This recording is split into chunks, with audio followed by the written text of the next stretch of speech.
Ano-ano po ba ang pag-iingat na dapat na gawin po para ang tahanan natin ay ligtas sa sunog? Well, simulan natin ano ba yung mga common cause ng sunog. Okay. Sa Pilipinas, sa statistics natin, common pa rin ang electrical sources ng fire, no? Ito yung mga appliances na naiwanan, nakasirang appliance gaya ng kunwari yung electric pa natin na maingay, paikot-ikot, pero ito po ay magiging cause ng fire, yung ating mga overloaded circuit sa kuryente, no? So, at yung mga naiiwanan syempre na mga niluluto natin, mga open flames. Yan yung mga common cause ng sunog sa kabahayan natin. Maraming beses yan. Ako po, ang dami ko at yung mga LPG na sinasabi natin, no? Na naiiwanan minsan na nabukas. No? Opo. So how do you make sure that these are fireproof?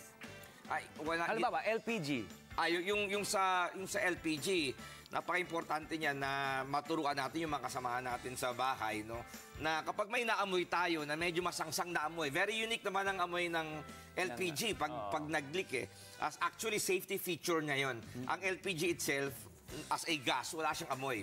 Pero nilagyan siya ng chemical additive para kapag ito ay nag-leak sa ere, na hindi natin nakikita, maaamoy natin. At pag nalaman natin, pag naamoy natin, very distinct, huwag tayo magbubukas ng mga kuryente, huwag tayo magsisindi ng lighter. Even yung kuryente, because that spark, no, in combination with oxygen, ay talagang magkukos ng explosion yan. Oo. At saka i-check nyo yung hose ng inyong LPG, mga kababayan ko. Kasi kapag ito bumubula, at meron posibleng yan ang source ng leak kasi sa gasket, sa hose, etc. Punasan nyo yan. Punasan nyo, subukan nyo. Tapos pag may sumisirit pang bula, ayun na yun. Pero ang safety dyan, Sir Toddy Pet, kapag may naamoy tayong gano'n, buksan lang, i-ventilate natin yung area. Buksan, Huwag muna tayong magbukas ng kuryente, huwag tayong magbukas ng mag-light ng any source of ignition. Yes. Tapos, relative yan. Pagka nawala na yung amoy, na-release na, na-ventilate na natin yung concentration ng LP gas doon sa isang compartment.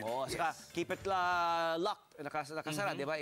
Lalo bago matulog. Ayan po, ano. Dapat po ba magkaroon ng fire extinguisher or fire detector? Yan, ako siguro simulan ko muna sa mga smoke detectors. Pwede kong ipakita dito yung aking smoke detector.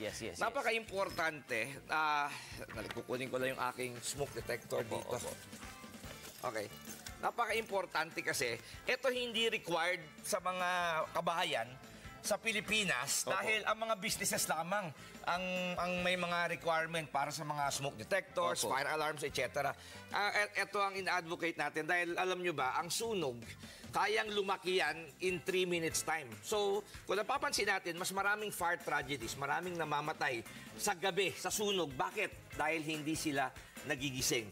By that time na nagising sila, 3 minutes time, malaki na po ang apoy. So, napaka-importante, itong tinatawag na portable smoke detectors. 9 volts battery, binibili yan out of the shelf sa mga DIY shops. Kabit sa ceiling natin, 1 per floor or 1 per room. At ito ay tutunog, no, ng malakas, no, para tayo ay magising, no? At ito ay enough time para makalabas tayo ng buhay. Nasaan si Love? Ang ganda nito. Ayan. So ito yung tinatawag nating portable smoke. Mura lang po ito.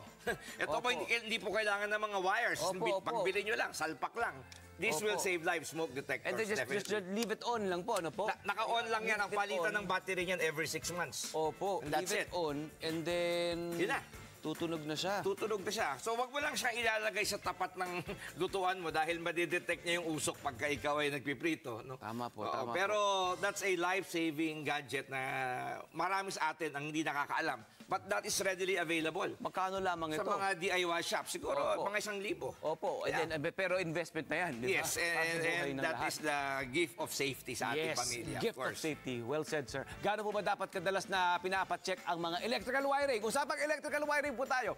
Di ba sa bahay, sa isang elektrisyano, eksperto para po makaiwas sa sunog o anumang sakuna? Well, di ba mayroon tayong mga tinatawag na circuit breakers? Kapag nagbe-break yung circuit, ibig sabihin yan, may problema yung ating wiring.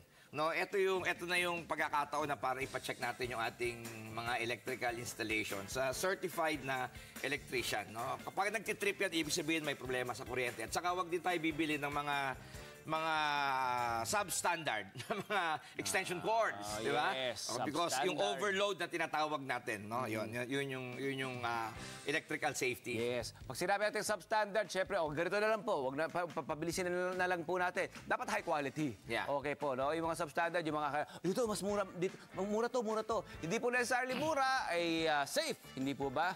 Kaya kailangan natin... Fire extinguisher siguro, yan. Meron tayong kahit maliit na fire extinguisher that you can buy. sa bahay natin. Yes. At ito, napaka-importante. Hindi kailangan yung mga yung traditional na red na extinguisher. Well, kung kaya natin yon mga 5-pounder, 10-pounder na mga dry chemical, okay lang din po yun. Pero may mga available na tayo na mas mura na portable na ganito. Oo. Ito po ay maaaring mas affordable sa ating mga kababayan. Opo. No?